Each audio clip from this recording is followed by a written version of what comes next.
According to my phone, it's 6 o'clock, so we will go ahead and start the meeting with our invocation followed by a salute to the flag delivered by Mr. Jansen.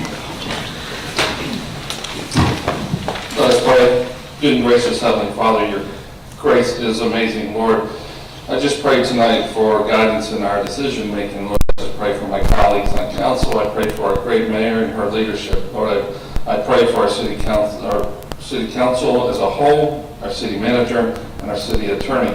I pray for the first responders that protect our peace every day. Lord, I ask that you pray for our military. Lord, I mostly ask you that they all come to know your Son as their Lord and Savior. For us in Jesus' name we pray. Amen. I pledge allegiance to the flag of the United States of America and to the republic for which it stands, one nation, under God, indivisible, with liberty and justice for all.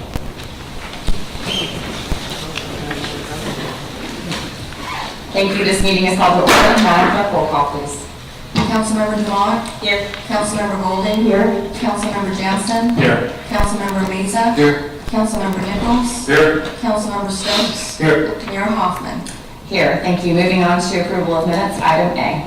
I move that we approve the minutes from the regular council meeting held on March 21st, 2022. Second. We have a motion and a second. Any questions or comments from council? Seeing none, all in favor, please signify by saying aye. Aye. Any opposed?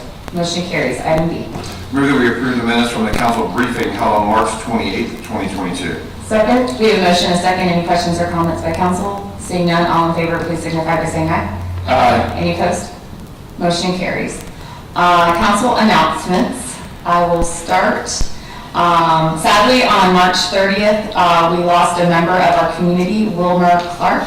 He was a retired sergeant with the Jacksonville Beach Police Department, serving from 1963 to 1986, and he also went on to serve on council from October 1987 to November 1991, and then again from November 1993 to November 1996.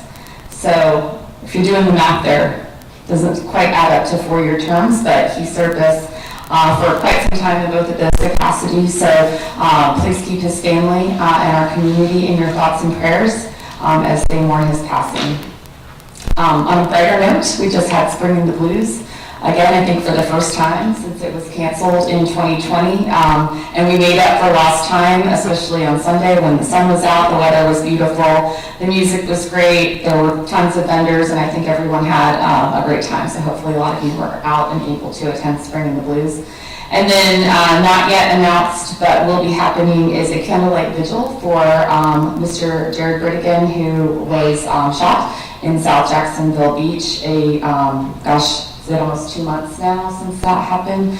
They'll be doing a candlelight vigil at Sunshine Park on the 19th of April, beginning at 7:15 p.m. So please attend if you're so inclined and share the word, as they are still seeking information as to who might have committed this murder. Ms. Golding. Thank you, Mayor. Just a couple of announcements. I want to mention that Beaches Watch is having their first in-person meeting in a couple of years now, and it will be focused on the legislative session. It's entitled "The Good, the Bad, and the Hopeful" of the 2022 legislative session, and the 3 Beaches city managers will be presenting about the legislation that passed and how it will impact our Beaches cities. It will be at 7 p.m. at the Beaches Branch Library in the community room. And then I also want to mention that Beaches Go Green is having a community cleanup this Saturday from 9 to 11 a.m. You can show up at Latham Plaza. They'll have all the supplies, and you can help with the cleanup. Thank you. Thank you, Ms. Golding. Mr. Jansen? Yeah, real quick. Last week we had an open house on the infrastructure improvement plans. I attended that. It was a light turnout, but if you want to get information on it, visit our city website, jacksbeach.org, and you can see what's on tap for the future. Thank you, Mr. Jansen. Anybody else? Seeing none, we will move on to courtesy of the floor to visitors. We do have a couple of cards today. I'll call you up one at a time as these were handed to me, not necessarily as they were received. And if you could state your name and address, you'll have 3 minutes to address the council. Susan Kraft, we'll start with you.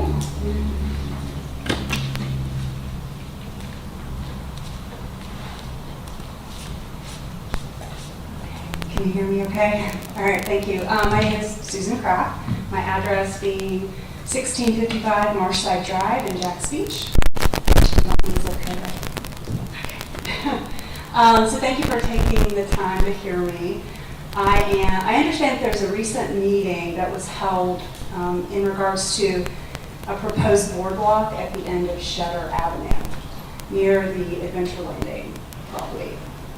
I'm one of many homeowners that live on the marsh directly south of this proposed boardwalk. And I have some concerns about that I'd like to relay. Number one, concerned about the noise that would likely come with the visitors onto the marsh, and how noise carries easily into what is now conservation land, and the quiet enjoyment of my home. Also, the decrease in property values. I purchased my home in 2017 in consideration of many things, but my main draw was my marsh view. I didn't even see the inside of my home. That marsh view was my reason for purchasing. And at the time, and as exists now, the St. Johns River Water Management District had a conservation easement in place, which I understand is under review, but that easement states that the property will be retained forever in its existing natural condition. To my detriment, or potential detriment, that's being considered for revision, and that those marshlands will include this boardwalk. I'd also like to point out that we already have a boardwalk which provides recreational value at Cradle Creek, and it's approximately 1 mile away from the proposed boardwalk. It offers a kayak launch, it offers marsh views, and we also have Beach Marine, which offers a kayak launch as well. That's also within approximately 1 mile of this proposed boardwalk. My question would be, does it make sense that potentially funds could be directed toward existing parks like Cradle Creek as opposed to this additional boardwalk? I understand living right there at Cradle Creek, there's been quite a bit of delayed maintenance in the existing park that we already have. And finally, I would say that I would ask the question as to whether this proposed project gives the recreational value that's intended for a loss of an amusement park. So that would end my comments. Thank you. Thank you, Ms. Kraft. Roxanne D'Souza.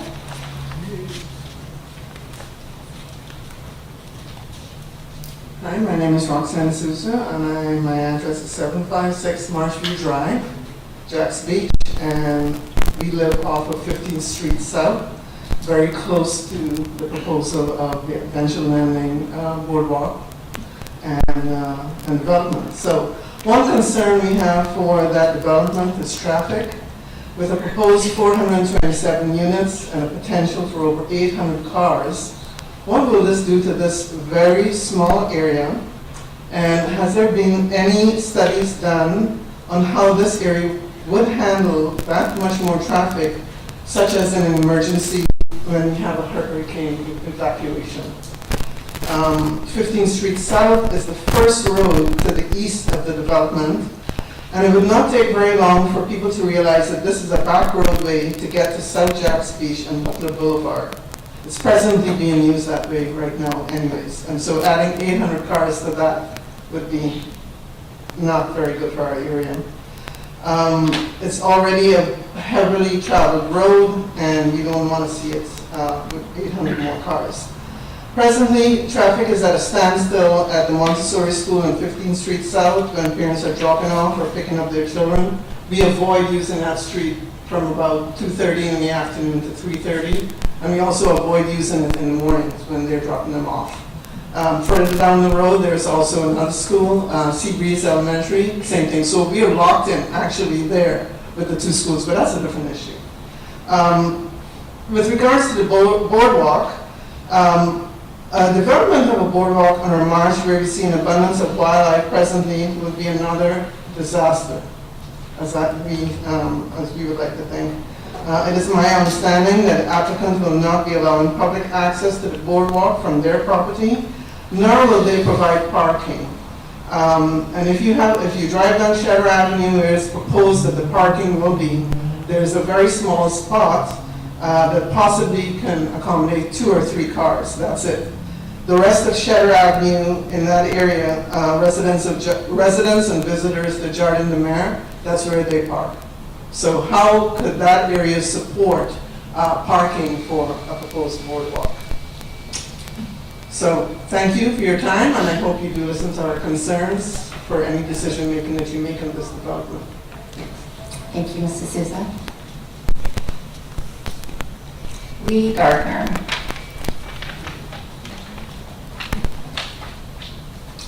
My name is Lee Gardner. I live at 3376 Sanctuary Boulevard in Jacksonville Beach. During the March 28th City Council briefing, the council was briefed on a proposed publicly accessible boardwalk, which we've been talking about, that would be constructed and connected to a privately accessible boardwalk, which is being built by the developer of the proposed Adventure Landing project. I'm here to express my objection to the construction of the publicly accessible boardwalk for the following reasons. As others have mentioned, the existing availability of 3 other city parks and the Mike McHugh Park and Boat Ramp are all within a mile of the proposed residential project.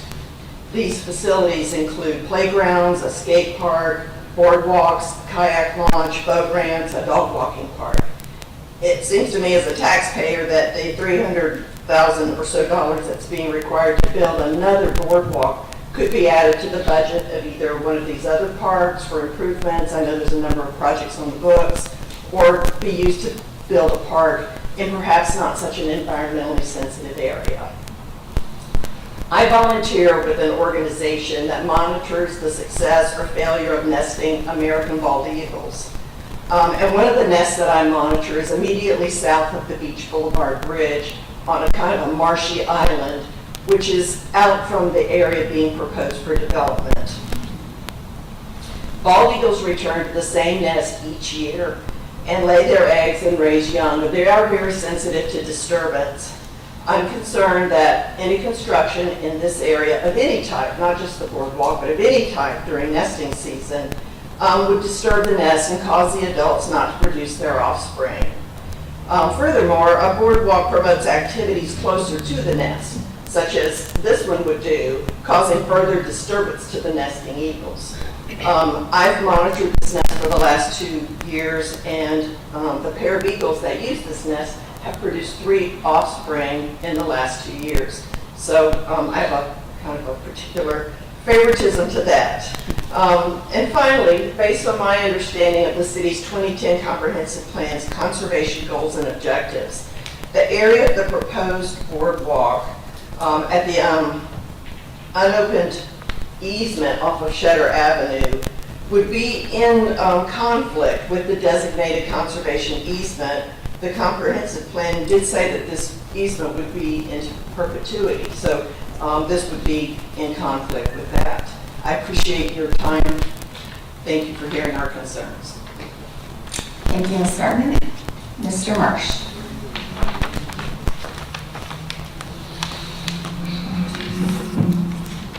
10 March 2011 Gale Avenue. Tonight I want to talk about the downtown, as if you didn't know that, as it relates to the current structure of the CRA. As we all know, in 2047, the CRA and the advantages of the TIF money go away. Recently, I looked back in my last 12 years' involvement with the council and CRA as a public advocate for a better downtown. And I tried to come up with redevelopment initiatives that were not market-driven, that was planted by the seat of the CRA, and that had direct impact on the increase of TIF revenues. I was unable to come up with any projects. Any hotel, restaurant, office, or shops that have happened in the last decade have all been market-driven. The same can be said for those projects not yet complete. And we have Dick's Height, a project of bikes, seating, art, lighting, etc., that has taken well over 6 years and still awaiting the results. It was August of last year that Mayor Hoffman challenged the CRA to think big, bold, and towards the future. We are only in the infancy of being bold. A market analysis for Latham Park Plaza has been approved, and this is where the discussion ends. We have so much more to do and less time to do it in. Where's the future of the pier parking lot area? Where are the potential areas for parking when we hit the tipping point of so many visitors? What LDC modifications are necessary to implement the plan? Does adding building height limit help us achieve the redevelopment plan? How do we leverage the band shell in the pier to bring in more people downtown and spend money with our businesses? I went to Spring in the Blues. It was great to see the activity, but the activity ends at the fence line. In 2047, the TIF money goes away, and I will be 93 years old. Clearly, I have much less life ahead of me than behind me. But one thing I can say for sure, the less time you have, the more the rate of time accelerates. My message tonight is this: we've got a great dedicated group of citizens and staff that work and have worked on the CRA, but this current structure does not work. It will not get us where we need to go in the limited amount of time we have. I don't think council has the bandwidth to take this on itself. What I am proposing is that some investigation and evaluation be made into the most effective CRA structure that will get us where we need to go in the least amount of time. And if needed, spend TIF money to get somebody or some group, I'm going to wrap it up in just a few seconds, to get somebody or some group to investigate best practices to develop an implementable strategic plan that, regardless of the changing faces of mayor, council, staff, or CRA, we are aligned on the target and the velocity of hitting our objective. Thank you for your time. Thank you, Mr. Marsh. Moving on to our regular agenda items. Item A, staff update. Mr. Hughes. Trevor Hughes, Parks and Recreation, City of Jacksonville Beach. The city currently leases 16 utility carts used by the golf course, the grounds department, and public works. Our lease is set to expire in November. Due to industry lead times, we need to place our orders now to ensure that we have carts in November. We put out bids with all the major brands, came back with Yamaha golf carts as coming in as the best value. Also, we demoed this particular car for about a month and saw that it's something that adequately meets our needs. We're seeking permission to enter negotiations for a lease with Yamaha golf carts. Thank you, Mr. Hughes. And a motion? I move we approve the 48-month lease agreement with Yamaha Golf Cart Company for the lease of 16 utility vehicles at $33,120 annually, and authorize the mayor and city manager to enter into the final lease agreement. Second. We have a motion and a second. Mr. Stokes. Yeah, thanks, Trevor. How long was the prior lease for? You mentioned it's expiring. Was it a 4-year lease? The one that expires was a 4-year. And what was the, I guess, how was the maintenance on a 4-year lease? As being someone in the industry, I know these carts get banged up, and 4 years is a long time to be maintaining these vehicles. It is. It is. Over the last year, the maintenance has ramped up. But we feel like with these carts, they're a little more well-built than the ones we had in the past, and we think for 4 years that we can make them work. All right, thank you. Any other questions or comments from council? Madam Clerk, roll call. Councilmember Demond? Yes. Councilmember Golden? Yes. Councilmember Jansen? Yes. Councilmember Meza? Yes. Councilmember Nichols? Yes. Councilmember Stokes? Yes. Mayor Hoffman? Yes, motion carries. Item B, Mr. Patides. Jason Patides, Parks and Recreation, good evening, Mayor and Council. This item is to award an RFP for a tennis professional for tennis lessons and clinics at our tennis facility. The individual will be an independent contractor, not a city employee. For this RFP, we actually had 2 responses. One of the respondents withdrew the response prior to us opening it, so we had 1 response from Albrecht Catalan. He has a history with our facility, well qualified. He's done a lot to promote tennis over there. And so we're asking council to award a 5-year contract with an option to extend for another 3 years. Thank you. And a motion? I move that we award RFP number 03-2122 tennis professional to Albrecht Catalan, doing business as Cypher LLC for 5 years with 3 1-year renewable options not to exceed a total term of 8 years, and authorize the mayor and city manager to sign the final contract. Second. We have a motion and a second. Any questions or comments from council? Seeing none, Madam Clerk, roll call. Councilmember Golding, Yes. Councilmember Jansen, Yes. Councilmember Meza, Yes. Councilmember Nichols, Yes. Councilmember Stokes, Yes. Councilmember Dumont, Yes. Mayor Hoffman. Yes, motion carries. Resolution item A, Ms. Gossett. Good evening, Mayor and Council. Ashley Gossett, CFO. Before you tonight, you have the resolution to amend the budget at the mid-year. State statutes require cities to adopt budget amendments in the same manner as the original budget is adopted. So as council has been approving items throughout the year, we gather them up and consolidate them into a mid-year and year-end adjustment. And I'm available to answer any questions you might have. Thank you. Madam Clerk, will you read the resolution by title?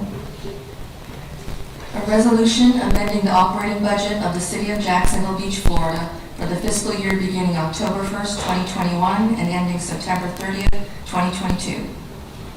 Thank you. A motion? I move that we adopt resolution number 2106-2022, amending the operating budget of the City of Jacksonville Beach, Florida for the fiscal year beginning October 1st, 2021 and ending September 30th, 2022. Second. We have a motion and a second. Any questions or comments from council? Ms. Dumont. Thank you. I just want to thank Ashley and your team for keeping track of all of this for us, and you're doing an excellent job, so thank you. Thank you. Agreed. Anybody else? Madam Clerk, roll call. Councilmember Jansen, Yes. Councilmember Meza, Yes. Councilmember Nichols, Yes. Councilmember Stokes, Yes. Councilmember Dumont, Yes. Councilmember Golding, Yes. Mayor Hoffman. Yes, those are some emphatic yeses. Well done, Ms. Gossett. Resolution letter B, Ms. Bennett? Oh, I'm sorry. Ms. Nelson. Good evening, Karen Nelson, Deputy City Manager. This resolution includes a request for some personnel enhancements in information services, in the golf course, and in ocean rescue. Beginning with information services, as you know, our CIO, Bill Reaver, has been with us for 6 months now. So that's given him some time to identify some areas where we need to add additional resources in information services. He also would like to split the department into 2 distinct divisions. And as such, we are requesting to add 2 new positions. The rest of the information services changes are retitling of current positions. Those retitles do not include pay grade adjustments at this time. We're just simply changing the job description, changing the title to be more current with the market. And the golf course, we are proposing to reclassify 3 part-time shop attendants to 3 full-time pro shop leads to provide some additional oversight and supervisory support in the pro shop. As you all know, our golf course revenues have significantly increased since we reopened in 2018.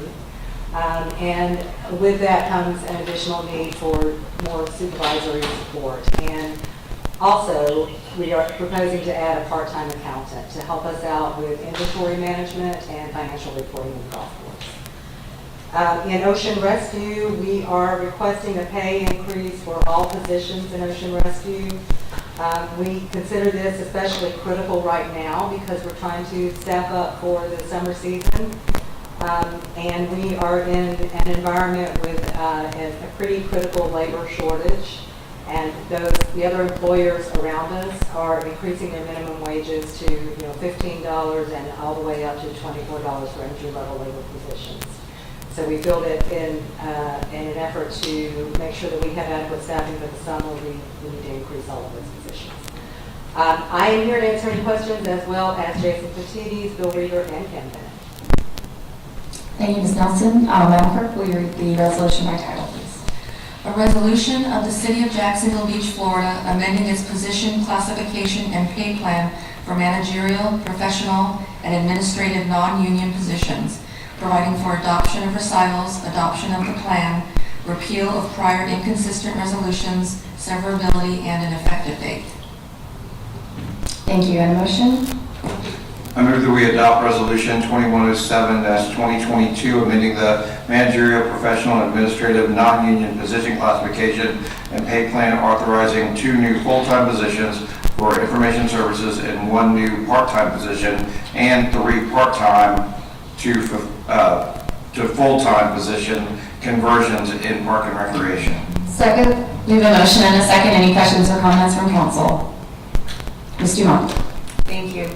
Gave Ashley in finance some love, gotta give the rest of y'all some love too. You're doing a really good job with making sure that we stay a competitive employer. I know it's really tricky when it comes to lifeguards and part-time. And you feel a lot of credit for the last 6 months and all that you're doing in the information services. I just call it IT. And I've seen his plans, and I agree with what and why he is trying to do what he's doing. So I thank all of you for what you're proposing. Thank you, Ms. Dumont. And I just wanted to add, in case it seems like we're not asking a lot of questions right now, it's with some pretty significant changes. We have been pretty well briefed on all of these proposals, especially with the information services reorganization that's going to bring us just so close to the 21st century. Just almost there. So thank you guys all for all of your work, and I feel good about the changes that are being proposed. Any other questions from council? Seeing none, Madam Clerk, roll call. Councilmember Meza? Yes. Councilmember Nichols? Yes. Councilmember Stokes? Yes. Councilmember Dumont? Yes. Councilmember Golding? Yes. Councilmember Jansen? Yes. Mayor Hoffman? Yes, motion carries. Okay, moving on to our ordinances. Do you have any updates on the first one? No, Madam Mayor. This ordinance extends our current moratorium on micromobility devices for an additional year to April 21st, 2023. Thank you, Madam Clerk. Will you read the ordinance by title, please? An ordinance by the City of Jacksonville Beach, Florida, amending ordinance number 2020-8157, which imposed a temporary moratorium on the commercial rental and lease and use of rented and lease electric personal assistive mobility devices, micromobility devices, and motorized scooters, continuing the basis for the emergency moratorium and extending the moratorium 16 months from the original effective date. Thank you. This ordinance is before the council for a public hearing and consideration on its second reading. I will now open the public hearing on ordinance number 2022-8173. We'll start with comments from those who wish to speak in favor of the ordinance. Anyone who wishes to speak in opposition to the ordinance? Is there anyone here who would like to speak on the ordinance for or against at all? Seeing that, close the public hearing and request a motion. I move that we adopt ordinance number 2022-8173, amending the ordinance number 2020-8157 on the second reading, extending the moratorium on micromobility devices and motorized scooters. Second. We have a motion and a second. Any questions or comments from council? Mr. Nichols. Yes. Looking at this and due to the size of the downtown geogrid being considered for the micromobility, I feel that micromobility can no longer be considered a viable last mile transportation option as designed. It can only be considered an entertainment option for that private entities would be able to profit from with little to no benefit to the city, while increasing exposure to liability for the city and reducing safety of our residents and visitors. With that, I'd like to do a motion that would indefinitely change it from a time of a 16-month to an indefinite moratorium on this. So I'd like to make the motion. Let me get down to it really quick.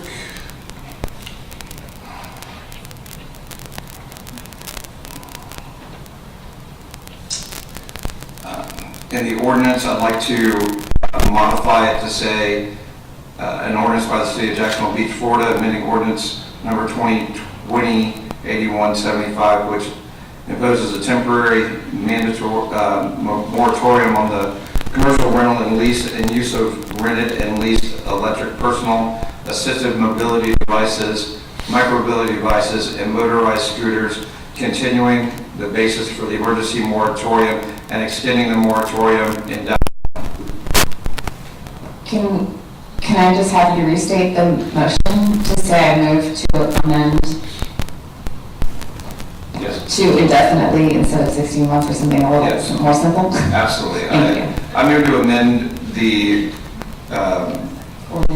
ordinance to change it from 16 months to indefinitely. Second. We have a motion and a second to amend the ordinance. Is there any discussion on the proposed amendment? Ms. Dumont? The city attorney and Chet have made some, they brought up some possible options to try and make this work. However, I am concerned about city liability and what I've seen across the country. And I support this amendment to indefinitely postpone the ability for leases and renting of micromobility devices to better protect the city and our taxpayers. Thank you. Any other comments specific to the amendment? Mr. Brooks? I just wanted to be noted that we are planning to discuss this at the April 18th briefing, so I know the city attorney's been hard at work on drafting a first draft. I know I've been reviewing it. I'm not sure about the other council members. I can't speak to that, but I know that to me it would be a shame to at least not discuss the hard work that our city attorney has done to indemnify the city from any issues, because I know that she has spent a lot of time on it, and that reading through the first draft, feel pretty comfortable and starting to warm up to the indemnification that our city attorney has prepared. So I ask that we postpone this until after the April 18th briefing, where we've all had a chance to review and talk it over.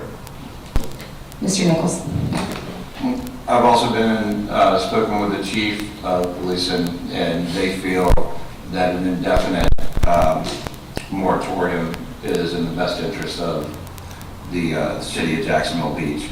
And I just don't feel it's worth spending more of our attorney's time on this issue when we have so many other important pending issues. Ms. Golden? I appreciate the concerns. I have some of the same concerns, but I am willing to discuss this further at our briefing on the 18th, and if we needed to, we could enact an indefinite moratorium in follow-up to that. Any other comments on the amendment? Mr. Jansen? I guess I just got a quick question. Even if we approve an indefinite time frame, can the city attorney still work on it and we can address anything that comes up? That's correct. If you put an indefinite moratorium in place, you as the council always have recourse to go back and address that ordinance. Any other questions or comments? Okay, so we're going to take a vote on the amendment. And the amendment, if you vote yes, you are supporting indefinite. And if you vote no, you're supporting leaving it at the original 16 months. Madam Clerk, roll call. Councilmember Nichols? Yes. Councilmember Stokes? No. Councilmember Dumont? Yes. Councilmember Golding? No. Councilmember Jansen? Yes. Councilmember Meza? No. Mayor Hoffman?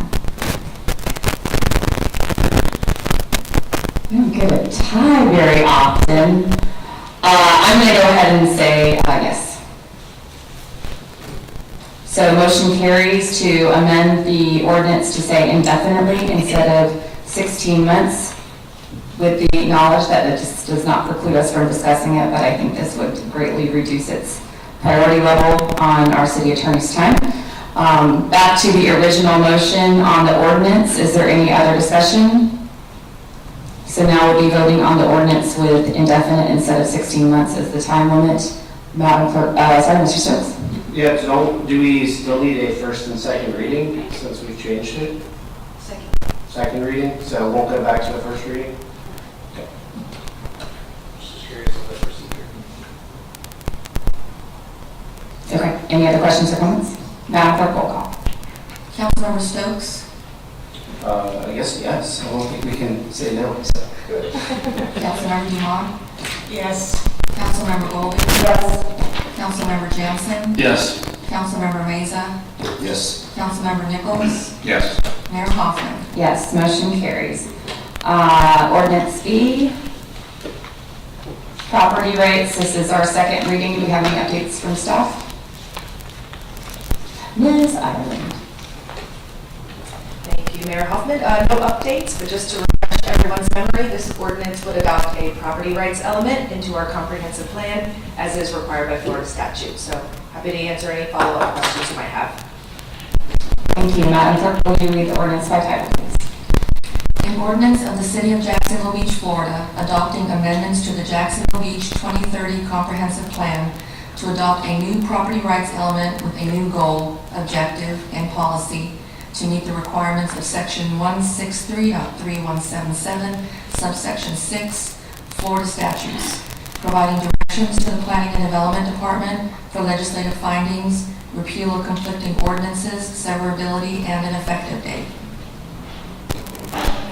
Thank you. This ordinance is before the council for a public hearing and consideration on its second reading. I will now open the public hearing on ordinance number 2022-8175. Would anyone like to speak in favor of the ordinance?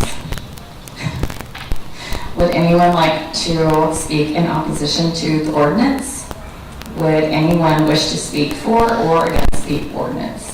Seeing none, the public hearing is closed. May I get a motion to adopt the ordinance? I move that we adopt ordinance 2022-8175, adopting a property rights element into the 2030 comprehensive plan on the second reading. Second. We have a motion and a second. Any comments or questions from council? Seeing none, Madam Clerk, roll call. Councilmember Dumont? Yes. Councilmember Golden? Yes. Councilmember Jansen? Yes. Councilmember Meza? Yes. Councilmember Nichols? Yes. Councilmember Stokes? Yes. Mayor Hoffman? Yes, motion carries. And the final ordinance this evening. This is our first reading. Mr. Popoli, are you going to be addressing this issue? Welcome to the podium. Thank you, Madam Mayor. As we had discussed at the briefing, with the 2020 census, we have to look at our voting districts. So what we've prepared now are the two options that were the favorites from council at that discussion. Option 1 reflects our current council boundaries, and then option 3 is an attempt to find similar boundaries that use some updated best practices as far as how we calculated the data. Both are well within the acceptable limits of population distribution. So I'm happy to answer any questions. Thank you, Madam Clerk. Will you read the ordinance by title? An ordinance of the City of Jacksonville Beach, Florida pertaining to elections in Jacksonville Beach, Florida, revising the boundaries of 3 city council districts pursuant to the 2020 federal census, providing for legislative findings, repeal of ordinance number 2011-8013, and of other conflicting ordinances, description of the plan to be entered upon the minutes, scrivener's errors, severability, effective dates, and applicability. Thank you. This ordinance is before the council for a public hearing and consideration on its first reading. I will now open the public hearing on ordinance number 2022-8176. I'd like to start with those in favor of the ordinance. Anyone like to speak? No? Okay. Anyone who would like to speak in opposition to the ordinance? Anyone who would like to speak for or against the ordinance? Seeing none, public hearing is closed. Can I get a motion to adopt the ordinance? I move that we approve ordinance number 2022-8176, adopting the boundaries of 3 city council districts pursuant to the 2020 federal census on the first reading and schedule a second reading for April 18th, 2022. Second. We have a motion and a second. Questions or comments from council? Mr. Nichols. I mean, at this point, we need to select the one that we're going to do, right? I think either is acceptable. However, number 3 does put the CRA into the center of the middle district and moves a portion of the residential of 1 into 2. If I got it right? 1, 2, yeah. 3, gotcha, yes. So it moves part of the residential into that. I'm kind of leaning towards that one because I think it's, I think it would be a benefit to the CRA to have one council member over that area. Thank you, Mr. Nichols. Ms. Dumont. Thank you. I like the district, the option 1. I understand Mr. Nichols' concerns, but the CRA answers to us as a body, not to one individual council member, regardless of if his or her council district is all within, the CRA is all within that one district. So the CRA, they listen to us as a body. I did speak with a colleague of mine who's an expert on redistricting. Believe it or not, he's got a new book coming out on gerrymandering. It's excellent. And we had this conversation legally. Either of them work. Christian Planning Department giving you guys some love now. You guys did a great job on this. But in my conversation with my colleague, it is the redistricting norms to go where the percentages are as little difference as possible between the different districts, because that's the regular redistricting norms. The democratic norm is that we provide our current residents with equal representation and not the representation they think they may have due to development that still hasn't been approved or may never come to fruition. So this is going to be the boundaries for the next 10 years, and we have no guarantee that the developments that we know, that we hope will come, or we think will come, will actually materialize, and that's even worse now in our current economic situation. So I would like to move that we make a motion that we go with option 1, where the percentage differences are 1% between each district, 32, 33, 34%. For 3, 1, and 2, respectively. Second. I'm just going to ask you to restate that motion with some brevity. I'd like to make a motion that we pick option 1. Thank you. Is there a second? Second. We have a motion and a second to adopt Plan 1. Mr. Meza, you already have your light on. Would you like to speak to that item? Going to pick option 1. Mr. Jansen? Yeah, so kind of juxtaposed to what Councilmember Dumont said, I do think that we should be cognitive of future growth. Looking at the last 10 years, I think the potential for growth does exist. I think it is going to happen in one form, shape, fashion, or another, and that us as a governing body should look at things like this and decide that is this for a council in 10 years to handle, or is it our responsibility now? So I tend to lean towards 3. It's not a right or die versus not number 1, but I'm leaning towards 3. Ms. Dumont? Thank you. I understand Mr. Jansen's concerns. However, we don't know if that will materialize. And given the adjustments of the last 10 years, the districts are 1% different than each other. And so I think that 10 years ago, they did a pretty good job with doing their job, which makes our job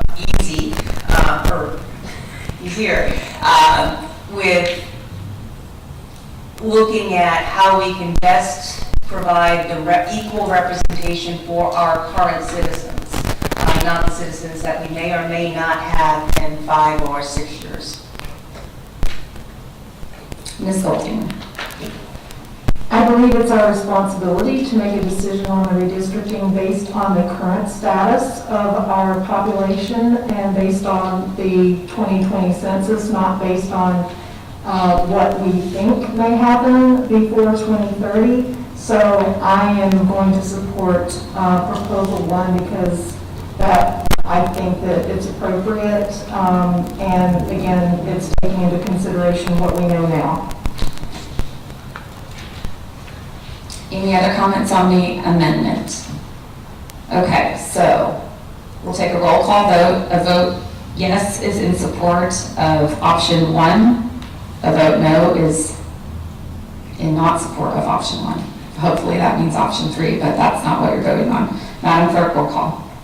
Councilmember Golding, Yes? Councilmember Jansen, No. Councilmember Meza, Yes. Councilmember Nichols, No. Councilmember Stokes, Yes. Councilmember Dumont, Yes. Mayor Hoffman. Yes, the amendment carries. Back to the original full motion with the amendment that we are selecting option 1. Any other questions or comments from council? Madam Clerk, roll call. Councilmember Jansen, Yes. Councilmember Meza, Yes. Councilmember Nichols, Yes. Councilmember Stokes, Yes. Councilmember Dumont, Yes. Councilmember Golding, Yes? Mayor Hoffman. Yes, motion carries. That is the last item of business on our agenda. This meeting is adjourned.